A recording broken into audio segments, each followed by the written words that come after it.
میرے پاس اتنے پیسے تھے جن سے میں ماں کی چند سانسیں خرید سکتا تھا یا بچوں کے لیے ایک مہینے کی روٹی، اور میں نے بچوں کے لیے روٹی خرید لی تھی۔ یہ کہہ کر وہ بزرگ رو پڑے تھے اور میں نے بے اختیار انہیں سینے سے لگا لیا تھا۔ میرا نام ارشد انصاری ہے۔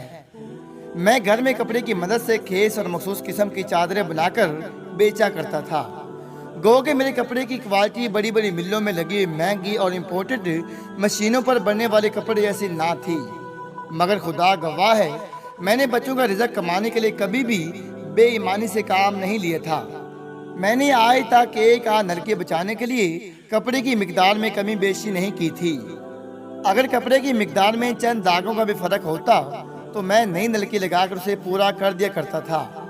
گو کہ میں پڑھا لکھا نہیں تھا، مگر میں نے مولوی صاحب سے سن رکھا تھا کہ رزق حلال کمانے والا اللہ تعالیٰ کا دوست ہے، اور میں نے جہاں تک ممکن تھا اللہ تعالیٰ سے دوستی بنائے رکھی۔ میں نے اپنے گھر اور بچوں کے لیے کڑی محنت کی، مگر اس کے باوجود بھی اپنے باقی فرائض سے غافل نہیں ہوا۔ جہاں تک ممکن تھا بچوں کی بہترین پرورش کی، ان کی اچھی تربیت کی، اسلامی تعلیمات اور طور طریقے سکھائے۔ میرے دونوں بیٹے ایسے شعبوں میں چلے گئے جہاں حرام مال سے شاید کوئی ولی اللہ ہی بچ کر رہ سکتا تھا۔ افسوس کہ میرے بچوں نے بھی ولی اللہ بن کر رہنے کی بجائے رشوت لے کر اللہ تعالیٰ اور اس کے رسول صلی اللہ علیہ وآلہ وسلم کی لعنت کے مستحق ٹھہرے۔ میرا ایک بیٹا پٹواری بنا اور دوسرا پنجاب پولیس میں ASI۔ بچوں کے ملازمت پر لگنے کے بعد میں نے سب سے پہلے اپنی بیٹی کو نکاح کر کے گھر سے رخصت کیا، اور بیٹی کے فرض سے سبق دوش ہونے کے بعد بیٹوں کے لیے مناسب رشتے تلاش کر کے انہیں بھی بیاہ دیا۔ مگر شادی کے بعد میرے سگے بیٹوں نے میرے ساتھ بیگانوں جیسا رویہ اپنا لیا اور حرام طریقے سے مال کمانے میں ایک دوسرے سے آگے نکلتے گئے۔ شروع میں نے ان کو اپنی ناقص دینی معلومات کے مطابق حرام کی کمائی سے روکنے کی کوشش کی۔ گو کہ وہ باز تو نہ آتے، مگر چپ چاپ میری بات سن لیتے۔ پھر اپنی بیویوں کے کہنے پر انہوں نے پلٹ کر مجھے جواب دینا شروع کر دیا۔ آخر کار ایک دن جب میں نے ان کو اپنے پاس بٹھا کر راہ راست پر چلنے اور حرام کی کمائی سے بچنے کی تلقین کر رہا تھا تو میرے چھوٹے بیٹے کی بیوی آئی اور انتہائی بدتمیزی سے مجھے مخاطب کرتے ہوئے کہنے لگی، اوے بڈھے، اب تو کیا چاہتا ہے کہ ہم اپنی آنے والی نسل کے لیے کچھ چھوڑ کر نہ جائیں؟ ہماری آنے والی نسل بھی تیری طرح ساری زندگی نلکیوں سے کپڑے بنتی رہے۔ میں جو اپنی بہو کی اس بیہودگی پر حیران رہ گیا اور منتظر تھا کہ میرے غیرت مند بیٹے اٹھ کر میری بہو کو بھی جواب دیں گے۔ یہ بھی میری خام خیالی ثابت ہوئی، اور میرے بڑے بیٹے نے میری چھوٹی بہو کی ہاں میں ہاں ملاتے ہوئے کہا، ہم ساری زندگی تیری طرح زندگی نہیں گزار سکتے کہ صبح کا کھانا مل جائے تو دوپہر کا پتہ نہ ہو، دوپہر کا مل جائے تو شام کا نہ پتہ ہو۔ نہ ہی ہمیں تیری طرح اپنے بچوں کو ان سرکاری اسکولوں میں تعلیم دلوانی ہے جہاں نہ کچھ پڑھایا جاتا ہے نہ سکھایا جاتا ہے۔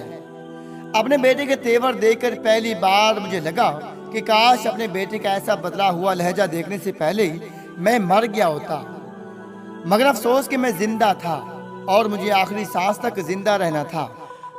اس دن کے بعد میرے بیٹوں اور بہوؤں نے بلا جھجک مجھے جھڑکنا اور باتیں سنانا شروع کر دیا۔ میری حیثیت گھر میں رکھے گئے ایک ملازم سے بھی کم تر ہو گئی تھی۔